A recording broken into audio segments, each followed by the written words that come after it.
the Upanishad, Shwetashwatara Upanishad, and we are in chapter 3, verse number 8.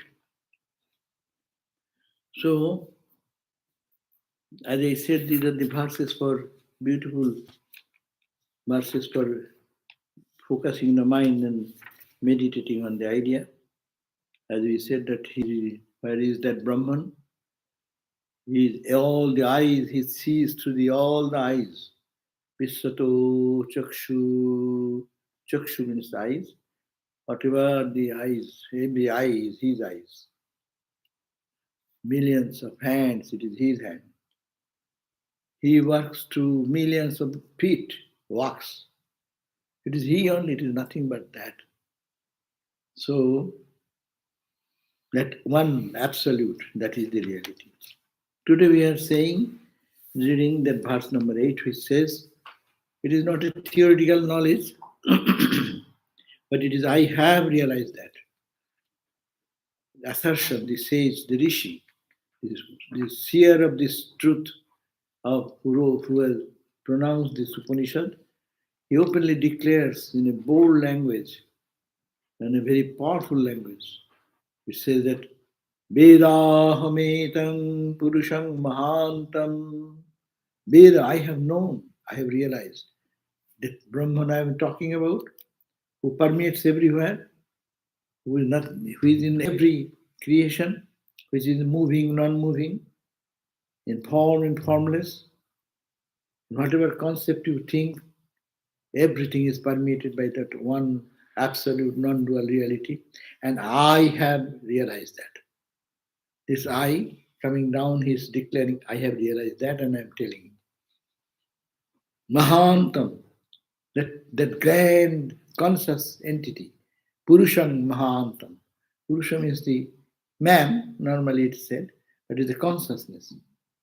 Purusham Mahantam, the grand, great, infinite, that Purusham. What is the nature of the Purusha? I have realized Aditya Varnam. His form is Aditya light, like the sun. And as in the sun there is no darkness, therefore it is tamasa parastat, it is beyond tamas, beyond all darkness.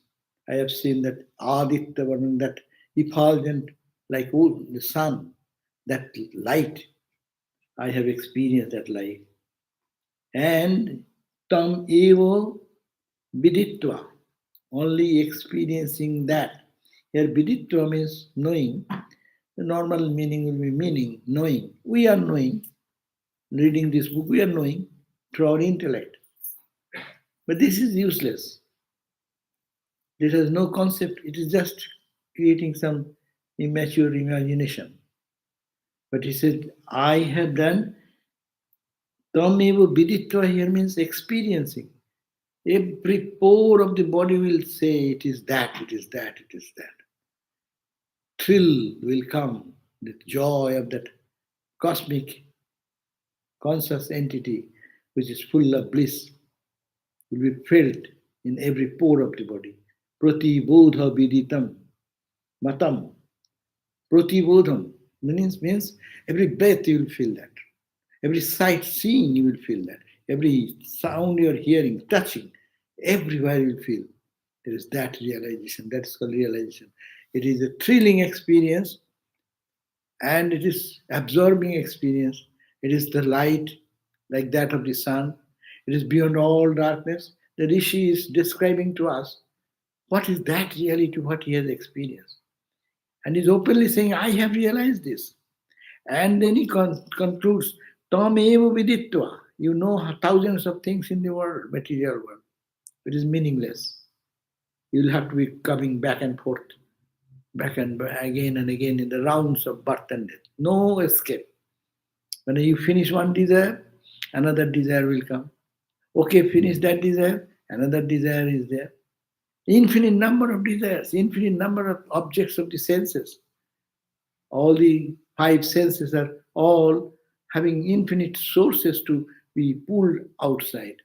And if you don't know this, what I am talking about, then it will have to be the rounds of birth and death. So, tam eva viditva, you can oti mrittum. Mrittu oti. Mrittu means death. Oti means beyond. You can go beyond death. That's a great idea, beyond death. We are fighting of death. Every day we die. How many deaths we die every day? What will happen? Oh, what is going on in my health condition? What will be the financial condition? What is this political situation? We are dying every day. No freedom. And death in thousand ways. Death of death of the fear of losing prestige, name, power, position, money, wealth, beauty. What not? Everything is sarvang vastu bhayannitam.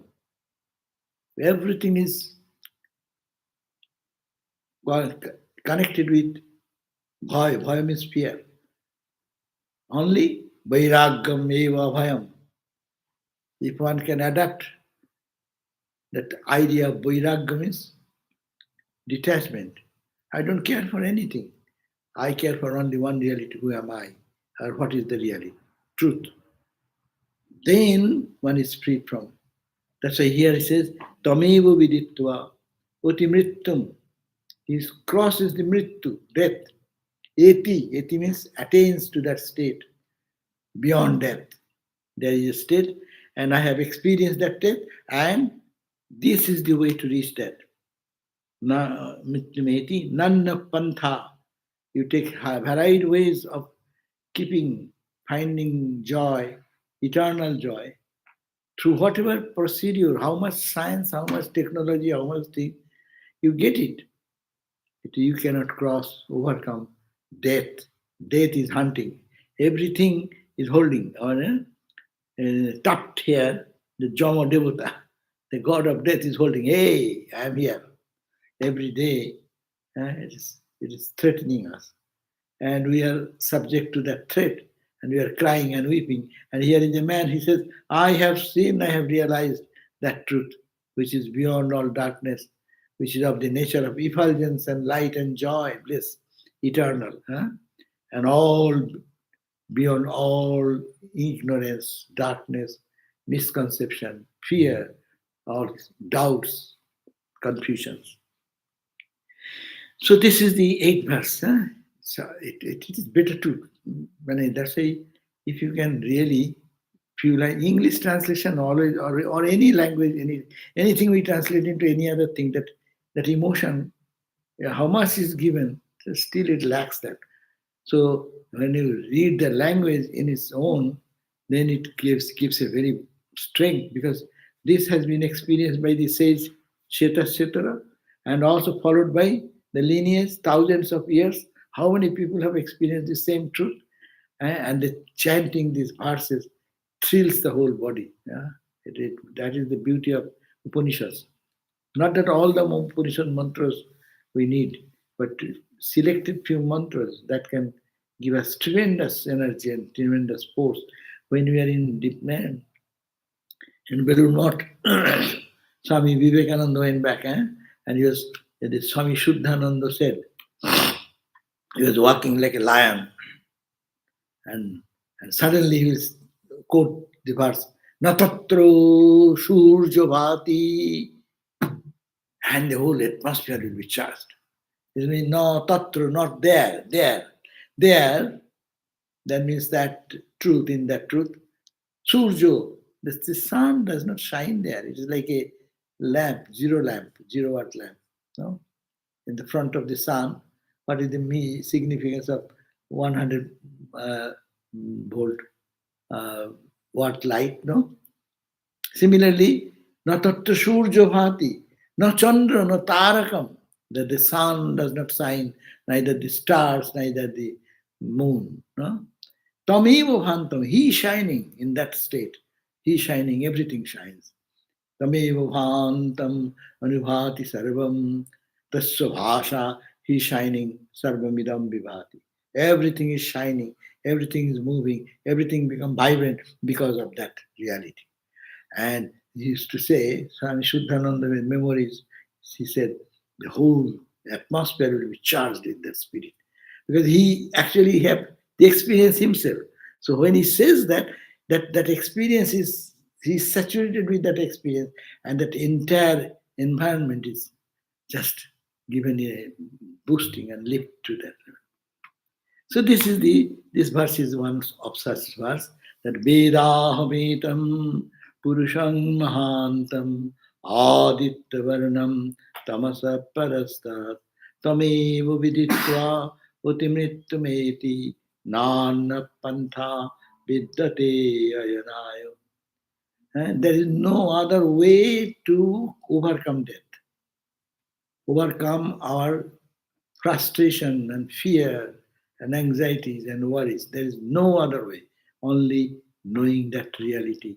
Knowing means not intellectually, but just testing and touching that ground of reality. And in that, again, is explaining little further. Next verse, ninth verse. Jasmat parang na aparamasti kinchit jasman aniyo na jayosti kaschit vrikshaiva stabdha divi tishtati ekaha tena idang purnang purushena sarvam. Jasmat, from whom there is no higher, no aparam, there is no param, and separate. That is the reality we are talking about, where there is no another thing. If it is another, then it is duality. There is no another. It is only reality. Jasmat, then from whom it's higher than paramam aparam. There is kinchit, not no asti, there is nothing. There is any different, there is nothing different from that reality. There is nothing separate from that reality. Satno oniyo no jayo. There is nothing smaller than that, and there is no greater than reality. So they're describing in such a language, mystic language. There is nothing smaller than that reality. There is nothing higher than that reality. There is nothing that shines in the world. It is shining power behind this everything. And it is Jayo Stikostik. So there is not higher than or different from him. There is neither greater or more minute than him. Rooted in his own glory, Tishtati Eka. He's in his own glory, he stands on his own glory. He stands like a tree. He's given an example. In a vast field, suppose there is a huge banyan tree. It stands in its dignity. Stabdha. Stabdha means calm, serene, unperturbed. That knowledge stands like that. As if you're giving the example, because the sages used to live in the forest and in recluse areas, no? There is no township. And so they give the example of the nature, more of the nature, trees, the plants, sun, moon, ocean, water. These are the common examples. So here he says that it is standing in his own glory, like an infinite expanse of empty space. There's a giant tree standing in calmness and serenity, grand like that. That Atman, that knowledge, that self is standing in its own divine glory. That means it stands in its divine glory. Whatever happens, it matters little. And that glory is within us. And that is to be experienced. And by that being, the whole universe is filled. Exactly the same idea again and again and again, hitting, so that it enter into our brain. No? Our brain, it does not take all these things. We hear so many times, I talk so many times, but in time of problem, we forget everything. That is the play of Maya. It is this truth we are hearing from how many years we do not know, but it is not getting inside. Yeah? So what is the same? Yoga Vasishta says that there are 4 types of intellect. They have given the example. Intellect is one type, is like a rock. You take a nail and hammer it. It will not get in, rather it will bend like that. The idea will run away from us. You try to put it here, but it will go round the other way. That's one buddhi. That means for spiritual life, that type of buddhi is called the stone-like buddhi. Then there is another type of buddhi. It's called the leather-like buddhi. Leather, you punch something, it may think that it is holding, but as soon as you release it, it falls down. We hear it's steady for a few seconds, and as soon as it goes out, every gone. That's rubber like. Rubber. Rubber like. Oito. Rubber. That's good. And there is another buddhi, it's called the water like. Yeah, skin. Skin, and skin is much better. Skin holds little bit. And the last one is like a water. You put a drop of water, oil, and then the oil will spread over. So that is the point. Some is retaining buddhi, some is repulsive buddhi, some goes through, left to the right, out, it comes this way and goes away that way, does not stick inside. So this is the point. That's why it is said, Vedanta teachers teach us that nothing, what is this practice of spiritual discipline in Vedanta? You have to Sravana, Manana, Nididhasana. Listen, listen, listen. Listen with rapt attention, Sravana. Then reflect upon that. What we are reading, really, we should have some time, personal time, to look at the sky, look at the thing, and think, is it? Is it? It is Aditya Varnam. What is that light? It's brighter than the brightness of the sun, and luminous, sweeter than the sweetest thing in the like moon. What is that light? And that permeates everywhere. What is that joy, that bliss permeates everywhere? What they are saying, that the thinking that way, Sravana, and then reflecting, and then going dive deep. This is Vedanta does not give any other sadhana, only three. Listen again and again and again. And even in the Brahma Sutra, which is very important text of Vedanta, it says, Avritti rasakrit upadeshat. You have to avritti. Avritti means repeat, repetition of the. In Vedanta, there is nothing much thought. That's why after reading one time or two times, I think I know this. What is the use of reading again? That is the point. Vedanta says, no, you read it, but you have to dive deep. Vedanta, it is Avritti Rasakrit Upadesha. Avritti means repetition. That's why all the Upanishads, early days we are getting the book. Early days they will have no book. Teacher will sit with the teacher will chant like this. Yasmat param na aparamasti kinchit. And the students will be chanting like that. It is a hand posture, gesture, long vowel, short vowel, etc., all will be given. And then you memorize. All keep in your mind. Now all in Google. AI can help us in anything. So, but that was the AI was here. And that's why it was so beneficial for them. They can anytime get the benefit of that. Just one verse will pop up in the mind, and he can roam into the higher level of thought, being in the world above the level of duality. So, yeah, that's why but now we are losing our memories because that system is gone. Because what is the need? Anytime I need anything, I can type and it can come out. But if one can keep it in the brain, it is good. When I'm sick, who will read for me? Who will remind me? No? But if it's in the memory, then you can just recapitulate your mantra. Yeah, and that even one verse can lift you from the body consciousness. That's the practice of spiritual discipline. When we are brahmacharis, we have to memorize the whole Gita. Every day 2 verses. But 2 verses plus all 2 verses, four. 4 plus 2, 6, 6 plus 2, 8. It goes on increasing, increasing. But actually, we are fortunate that uh, we memorize the entire Gita, 700 verses. And I used to go sometimes to some work in Calcutta. And we going bus full of people, and there you cannot stand at all.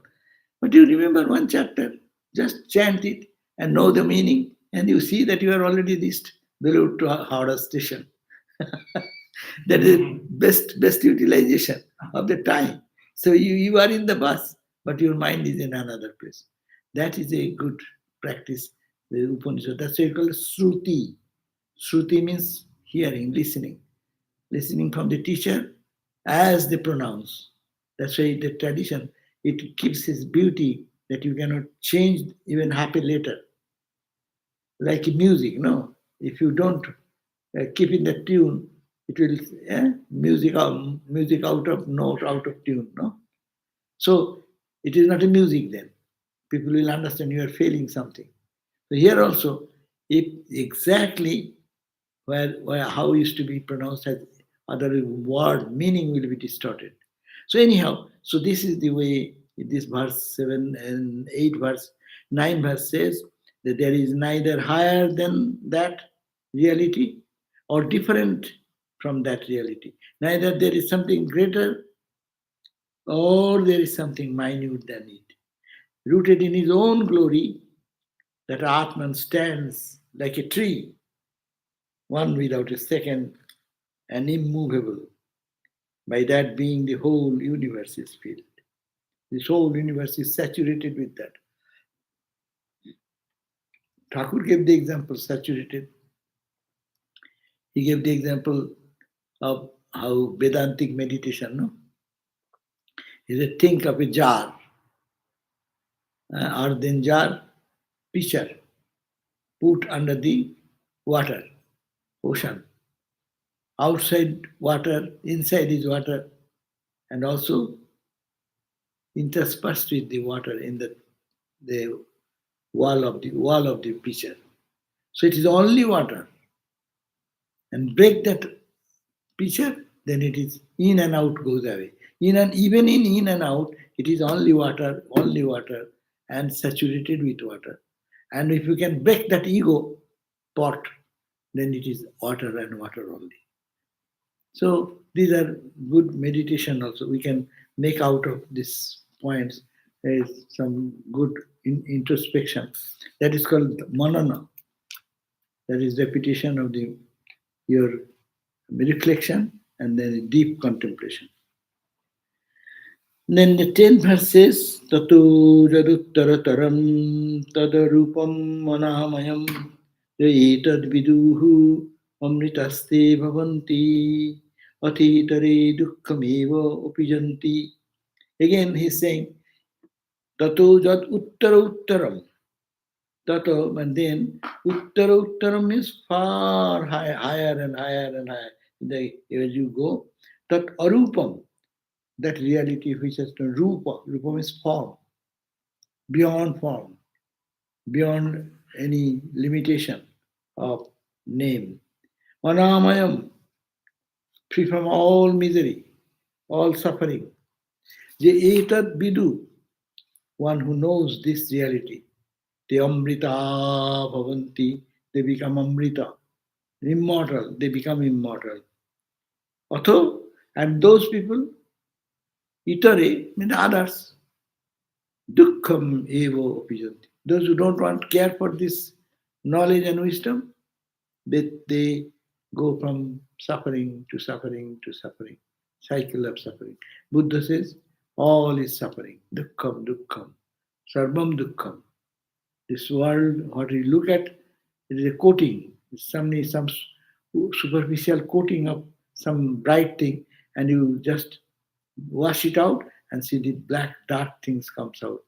This, as per minus God, it is all useless. So this Upanishad says that tatu jaduttara uttaram tadarupam, that which goes higher and higher and higher in this experience.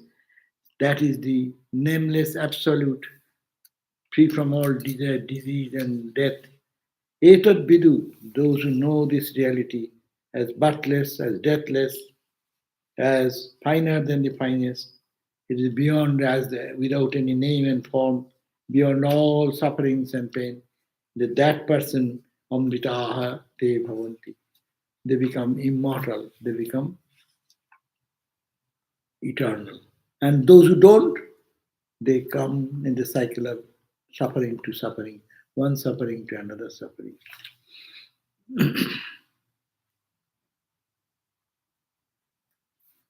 Now, the next verse. Sarvanana Shirogriva Sarvabhuta Guhashaya Sarvabhyapi Sa Bhagavan Stam Tasmat Sarvagata Shiva. Beautiful verse. Therefore, Sarva Anana, therefore saw Bhagavan, that God Lord, who is Sarvabhyapi. He is all permeated everywhere, he is there, permeating everything. Sarvagato, he is omnipresent. He is Shiva, he is the benevolent, most benevolent being. And he is using Sarva Anana, all the eyes, Shira, head, Griva, neck. That means he is actually looking in this eye, seeing to the eye, to the head and to the neck. That means every eye, ear, neck, that means all the physical entity, it is also saturated by that reality, that Brahman. Therefore, you have to again asserting that divine Lord or divine reality is being all pervasive, omnipresent. It is benevolent. It dwells in the hearts of all beings. Sarva Guha, sorry, I missed that. He resides in the Guha. Guha means the cave of the heart. So in that cave of the heart, that God, Lord, exists everywhere, omnipresent, but at the same time, He is palpably found here. All our experiences are felt in the heart. No? Joy, suffering, pleasure, pain, all the sensations of suffering and pleasure, all are experienced in the heart. That's why heart chakra, we meditate on heart chakra, because experiences come there. People have the vision and experience all felt here. And then it goes to higher and higher realm. So, therefore, that divine Lord we are talking about, or you can that Brahman or that Atman, but by being all pervading, Sarvo Anana Shirogrivo, Sarva Bhuta Guhasa, Sarva Vyapi, all pervading, omnipresent, Sarvo Sarvagata, and benevolent, Shiva, all auspicious, dwells in the hearts of all beings and makes use of all faces, heads, and necks in the world. It is noteworthy that this mantra, speaking of divine immanence, comes immediately after the previous one, which depicts the supreme as absolute, far beyond all relations. No, the previous verse tells us about that reality is beyond all relationship and duality. Now, this idea is that God is both transcendent and immanent. This beautiful synthesis of the conception of the personal and impersonal, of the transcendent and the immanent, is a characteristic feature of this Upanishad. That's also an important point. Sometimes we pay attention to the transcendental aspect. It is beyond name, beyond duality, beyond everything. But at the same time, what about this? What we are seeing? This is also permeated by that God, that reality, that truth. So this is the holistic sense of understanding about Brahman is transcendent, Brahman is immanent. Huh? This idea is to be understood. Ramakrishna's guru, Totapuri, he realized God in the transcendental aspect, no? And that's why Samadhi is he's a teacher of Samadhi. So he taught Ramakrishna.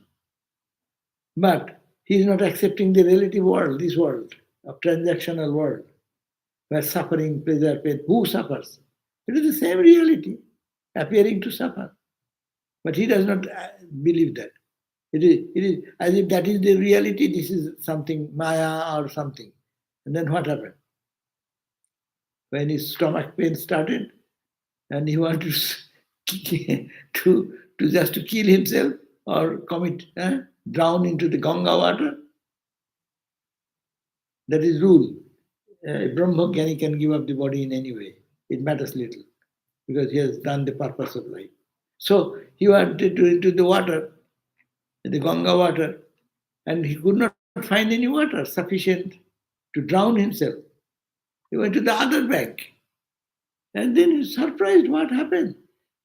Ganga water, where the ships moved that during those days, big boats and ships, no? And now he has not sufficient water to drown himself. Then he came back to Ramakrishna and said, Kya doi mi Maya? What is this Maya? That I don't get sufficient water to drown myself in the Ganga. Ramakrishna said, You rascal, you don't believe my mother. Go. Go and see. Because he used to think mother is ignorant people worshipping idol. So, okay, Ramakrishna is a good guy, but he has one weak point. He goes to the mother and say, Ma. Okay, good guy, do things. At least he is a good guy for samadhi. That's enough for him. And now, they go and see. And when he went to mother, what he saw? It's a living entity with smiling face, cheerful, permeating all the world, and glow, light, all permeated. And she came back like Swami Vivekananda. Ramakrishna taught him what? Ramakrishna taught Swami Vivekananda the same way. The transcendental reality and immanent reality. Then mother is everywhere. That's why the song Thakur taught Naren. What is that song? Matangi tara tumi triguno dhara parat para matangi tara. Oh mother, you are that tara, triguno dhara. You have taken the three gunas as your attributes. But you are paratpara, you are beyond all. You are transcendental. But you have taken three gunas and taken the form of the mother, no? Triguna dhara paratpara matangi tara tumi jale tumi sthale. You are in the water. This is the material world. Water is nothing other than that Brahman. Sri Ramakrishna taught him that song to Narendra, and whole night Narendra sang this song. Tumi jale, tumi sthale. You are in the earth, in the ground, and you are in the waters. Tumi adda mule goma. You are the root of all. The root of everything created you find. You are in the root. You are in the water, gross manifestation. You are in the earth. Achu sarva ghate akha pute. You are in heart of everyone. Sarva ghat means in the pitcher, the heart. You are in the heart of all. Sarva ghate akha pute, in the eyes of everyone. Sakar akar nirakara. You are sakar. You are with form, and you are without form. This is the beauty of seeing, harmonizing. This is the Ramakrishna's contribution or the Upanishadic contribution. Here this Upanishad is pointing out to that. Ramakrishna said, when you close your eyes, you are transcendental. God is here. Suppose you are a realized soul. So God is there when? Brahman is there when? When you close your eyes and see, oh, it is transcendental reality. Good. When you open your eyes, oh, it is world. So what is the knowledge? Is half knowledge. You can see here when your eyes are closed and you think you are in samadhi, you are in deep meditation. Good. But you come down, That's why Totapuri ran after the guy with a tongue in their hand. You dare took my holy charcoal from my dhuni and for hubble bubble, smoking. See, you are seeing duality. You are seeing someone, bad guy, took holy charcoal and unholy hubble bubble. So what is your gain? The knowledge is oneness. Where is the knowledge? That is the point, that knowledge will make with eyes open the same reality, with eyes closed same reality. Ramakrishna gave the example. This verse is pointed out very nicely. Ramakrishna used to say it is the garden, wax garden, wax tree, wax man, wax bench. You go to wax grass. Everything is wax. But you are saying grass, tree, chair, man, woman, whatever. eh? So everything, but it is wax, wax, wax, wax. The Jnani will see the same God permeating everywhere. It is equally Brahman without losing anything. But the name and form only will change. So name and form does not matter there, because there is only one reality and permeating in every object. So that is the transcendental and immanent. This is very important point in spiritual life. Tutapuri then got the knowledge and he overwhelmed with the idea that mother is everywhere. So then his sadhana was complete, and Guru Ramakrishna, the Guru, gave that knowledge to his Guru Tutapuri. Tutapuri gave the transcendental knowledge, not gave. Ramakrishna had that knowledge already. He verified, he stamped it. Yeah, your experience is Vedantic Nirvikalpa. Okay. But now you, the teacher, your incompleteness, the Ramakrishna Jagat Guru completes that. So that is the point. In Ramakrishna play is very divine play. That's why it's called divine play. Those who came to teach him, they got benefited by the same teacher and they completed their sadhana. Uh, So this is the Swamiji also, remember, Swamiji one time was in the high Himalayas in the Maya Kakri Ghat. There is a near Almora, Mayavati Almora, all this area. There is a place Kakri Ghat, and he was sitting and meditating on that under the tree on his wandering days. And he was sitting, and he had a great revelation. Swamiji said, "That was the great revelation in my life." Huh? The mystery of the transcendent and immanent is discovered, opened up. That means what is learned from Ramakrishna, that mother in the earth, mother in the sun, maybe they have, but that in sitting in meditation, in his own experience, the transcendental and the immanent aspect, both become one in his experience. So these are the very finer and higher level of spirituality.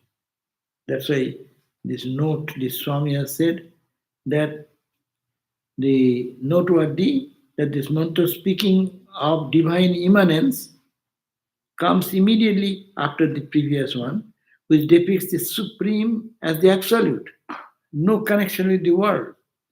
The idea is that God is both transcendent and immanent. This beautiful synthesis, this synthesis of conceptions of the personal and the impersonal, of the transcendent and the immanent, is characteristic feature of this special Upanishad. Therefore, because he is formless, all pervading, he can take any form and be present anywhere and everywhere according to the wish of the devotee. That means God can appear in anywhere and everywhere because He is everywhere. Satchidananda is everywhere. But as the sadhaka wants to see God, that's it, in different forms. Mahakali, Durga, Shiva, Christ, Buddha. The God appears in so many ways.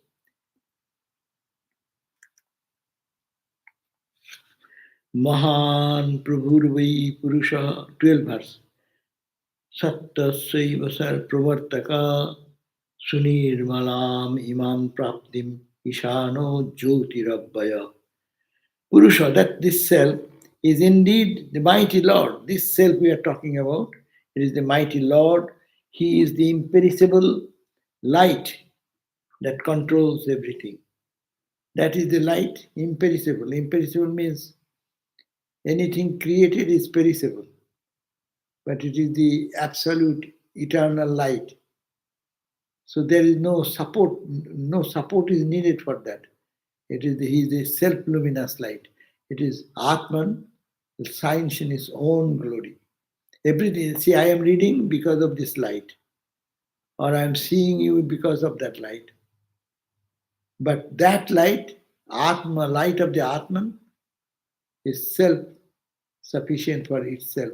It does not depend on any other support. So 12 verse chapter 3, it says, he guides the intellect of all beings so as to enable them to gain that extreme pure state of mukti. Na?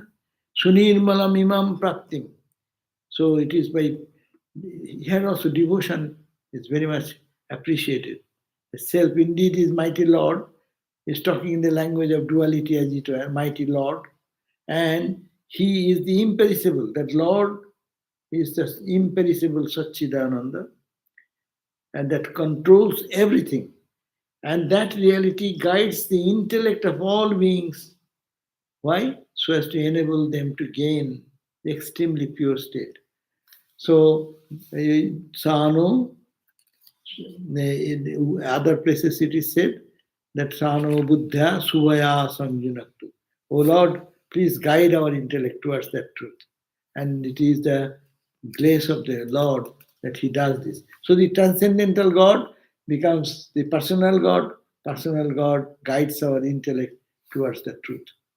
Actually, our ignorance is removed by our buddhi.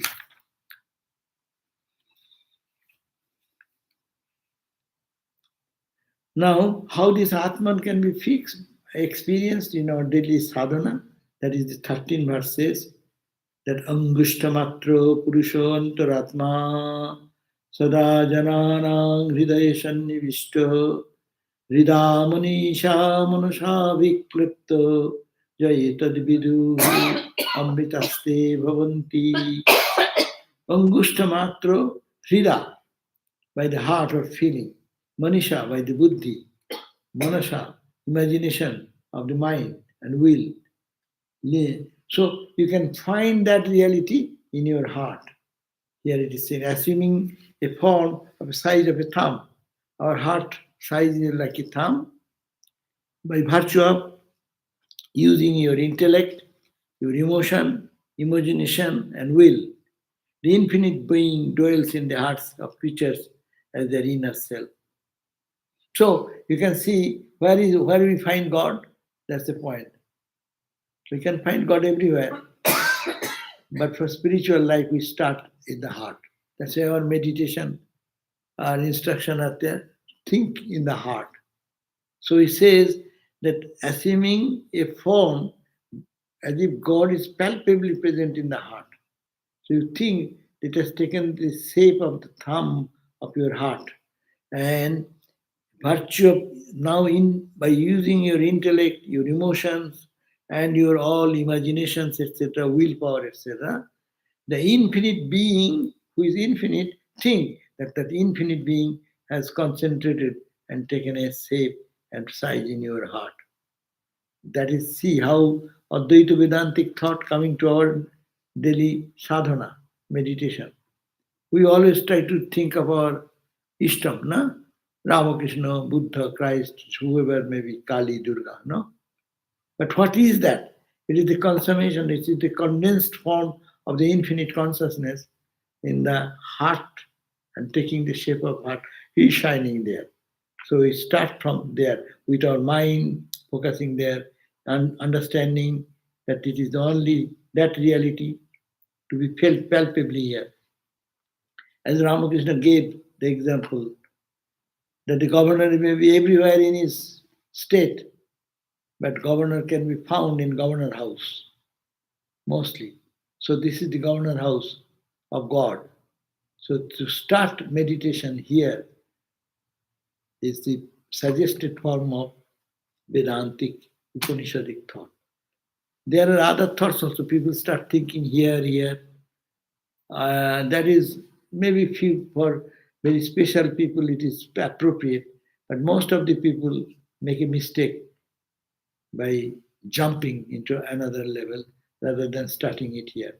To feel that the Lord God, the Absolute, has taken a condensed and concrete form in the heart, which is of the shape of a thumb, and thinking that He, infinite being, dwells in the heart of not only me, of all the creatures as their inner self. And that is the light which guides us in our all actions. Those who realize this, they become immortal. Now, if you one can palpably experience that, really God is here. Actually, that happens when the people start meditation. At the beginning, we cannot concentrate, we cannot focus, but as they feel more, they feel the palpable presence, some little light, some little appearance of the uh, feature of the Lord. So gradually, this inner world becomes real, more real than the external world. And as one can move deeper and deeper into that, external will fall off automatically.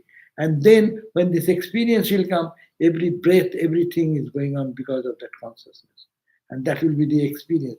That experience will make, when with eyes open, that same reality will be expressed. That's why without seeing God within, we cannot see outside. We may practice that. In a practicing time we can do that. The Lord who is in me is in everywhere. That's the starting point. But unless one matures or have some experience here, they cannot see outside. Because it is what we project outside is our mind. And the pure mind shows the pure Atman. So size of the thumb, it denotes the size of the heart, where Atman is to be meditated upon and realized. Atman is not really reduced to a limited size. This Upanishad is reminding, don't think it has become like a thumb. Atman, the all pervading infinite reality, has become like that. No, it is just for our meditation, it's a thing that is condensed for, and that expands into, when you penetrate into meditation, then it expands. So, and the Atman is not really reduced to a limited size, but only appears to be so. Now, this verse is also very important for meditation. It is every day during puja, worship time.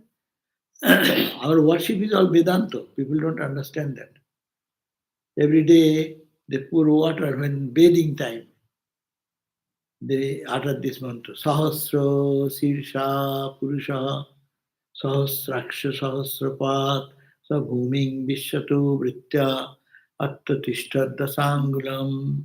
This verse is very, every puja time, when we bathe the Lord with water, this mantra is chanted. So, an Akhandananda Swami, being a realized person, he used to take care of some orphan boys and girls when there are even huge famine in Bengal. He used to take care of the children. He himself would bathe them, feed them, cook for them. He used to pour water on the children to take them back. He used to chant this mantra. See how Vedanta can be applied in day-to-day life. He resides in the millions of head. So you are pouring water where?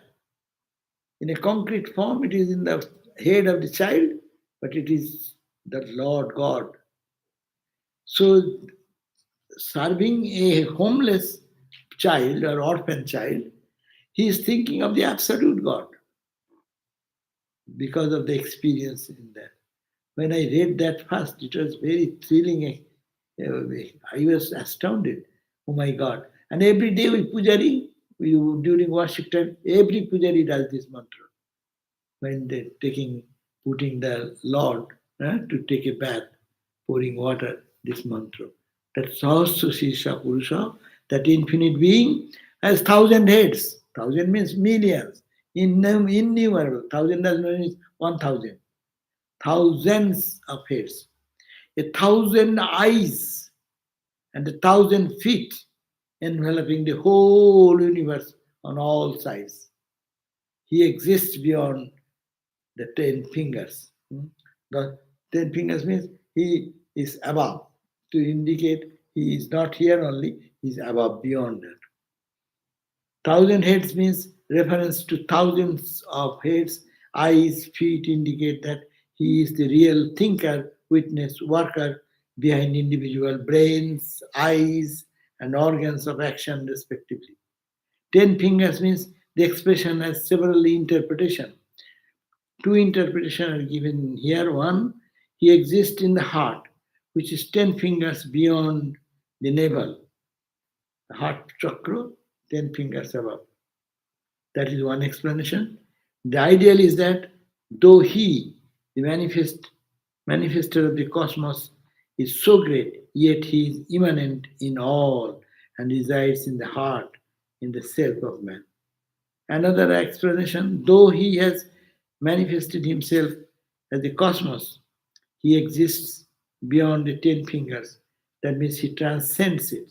Thus, in the first part of the mantra, divine immanence is emphasized, and in second, the divine transcendence. So he is here and he is above. This is the idea. Hmm? Okay, 5 minutes are there. So we can chit chat something. There is a question. Huh?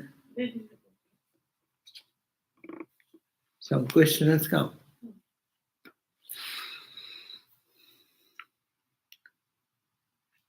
Om Shanti Shanti Shanti Hari Om Tat Sat Sri Ram Krishna Arpanamastu. And next day, tomorrow, will be our gospel class. Okay, there is one question has come. The Shiva Sutras describe the rise of awareness comes when the wall of ignorance thins. Is this also start of the breakdown of the ego and hence the start of expansion of the heart? You are correct, I think so. The awareness, I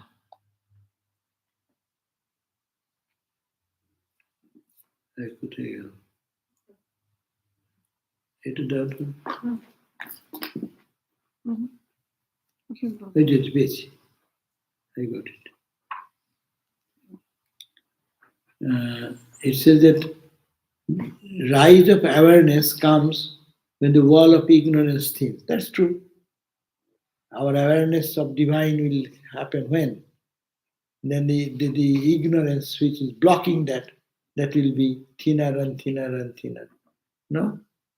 If the light here is covered with some thick clothing, so it will be light, it will be more and more if the layers of the cloth is taken out, taken out, taken out. Like Panchakusa, the 5 sheets. If the 5 sheets are taken up one by one, it will be more light, more light, more light, more light. So that is true. Is this also start of the breakdown of the ego? Yeah. When we think of the reality, we are breaking down our small ego. Petty ego is always what is the I, my ego. Ego is I am the body, that is the ego. I am the mind, this is the ego. I am my understanding, ego, intellect, that is my connected with I. And I breaking means what? I'm not the body, not the mind, not the. What is that? I'm the consciousness, I'm the light eternal. So I think that is the same, it expressed in 2 ways.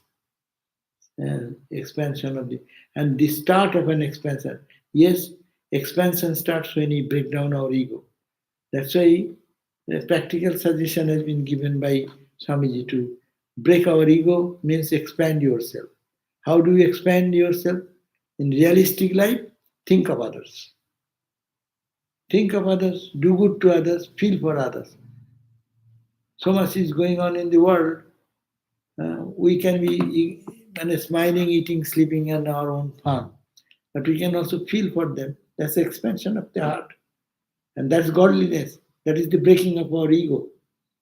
We always limit ourselves in this body-mind complex and our own limited perception about ourselves. When you think of others, naturally you transcend that. Swamiji's idea is very practical for this age. We cannot do so much meditation. We may speak so much Vedanta, but where is the time for practice? And also not only practice. Vedanta means viveka vairagya. We have to give up, we have to renounce. Where is the possibility? We'll have to have car, we'll have to have home, we'll have to have insurance, we'll have to pay for all this. So you cannot do that. Be realistic. How can you do that? You forget yourself. If you see others, go for them, for their suffering, for their release of difficulties. Pray for them, cry for them, weep for them. Difference between Atman and Paramahansa or Jivan Mukta. Oh, these are the I said, difference between Atman and Paramahansa. Paramahansa is a state. Paramahansa is a state, mental state. Or Mukta Jiva, when a free soul, is a state. It is to be achieved. So Atman is pure. I am thinking this body as the Atman, so I am separated. When I can break this ego, as we are talking just now, then what will happen? This the difference between the Atman and my real nature will be sorted. Because the small ego wiping, I'm not the body, I'm the Atman. I am not the mind, I am the Atman. I'm not the prana, I am the Atman. Huh? So whenever we break that, then we reach our Atman state. And that is the state, that state when one reaches, we call he the Paramahansa. Paramahansa, Ramakrishna is called Paramahansa. Huh? Jiva, Jivan Mukta, Jivan in the life while breathing, walking, talking, one is free. How can be one free? Unless he identifies with his bigger identity. Otherwise, this small body is always bound, bound by suffering, bound by disease, bound by weakness, bound by health problem, bound by our financial questions. Everything we are bound. This cannot be the free. Jivan Mukta means you are walking, eating, sleeping at the same time free. Free means the freedom in the mind. You don't have any bondage. That means you think that I am permeated in everywhere. Like Ramakrishna walked, like Vivekananda walked, like what do you call it? All the holy people who have achieved that state, they walk in the light. Okay, thank you all. So see you tomorrow, maybe 7:30 again, gospel class. Om Shanti Shanti Shanti. No, one more question. Now ask a question. No. Did you answer?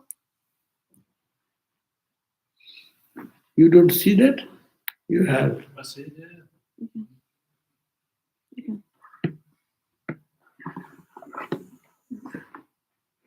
After silently chanting our mantra, we have to offer the japa to our Ishta. Could you explain this significance? Oh, that is said that you don't keep any, if you see you earn $10 and keep it in your pocket, so one pickpocketer can take away. But if you get $10 and deposit in the bank, no pickpocketer will be after you. So you do some good karma japa and keep it, you will go to heaven. But heaven is a dangerous place, much worse than that of ours. There are so much temptations and so much bad things. So it will take long years and many lifetimes to get out of that attraction. So good karma, if we keep it with us, it will bear its results. What is the result? People will flatter you, ha ha ha, you are good, you are so great, and run around you. Then you lose your time of meditation, prayer, and everything. No, it is not good, it is not good for spiritual seeker. Huh? So that's why it is to be Careful about punya karma to keep with you. You do any auspicious work. You give some help to someone and charity to someone, and you are really out of bounty. But if you give up, oh Lord, this is your gift I have given you. So you have given in bank account. Transfer it every moment. No, nowadays bank transfer. Then what will happen? Good karma will not come to you. It will go in God's account. And if I do some bad karma, not intentionally, then okay, oh Lord, I give away to you also. So it goes into the bank account. So nobody touches me. You become Jivan Mukta. The process of becoming Jivan Mukta is that don't keep anything in your possession. Good comes, oh Lord, it is your grace. Bad thing, what can I do? It's my weakness, but I give it to you. So give it to you, give it to you, give it to you. Then if we can give away, then we will be free. Simple formula. Mathematics. And keeping in your pocket is dangerous. There is always the scope of theft. And if you are a heavy money, something, jewel or something, then stabbing, killing, all these dangerous things, carrying the things with you, no? So better to give away good thing. Bad thing we should not give. There is another idea. Don't give bad thing to God. But what is good and bad? It is ignorance. So I ignorantly did something, oh Lord. Don't suffer with repentance. Why I did, I'm a bad guy. Forget that. Everyone does mistakes. But I'm conscious now, I will not do it, finish. And I offer everything to you. Why did you not give me good buddhi? Talk to Thakur that it is your fault. You should protect me. You know I am a child, no? I'll do mistakes. And you don't took care of me. That's why it has happened. Jai Ma.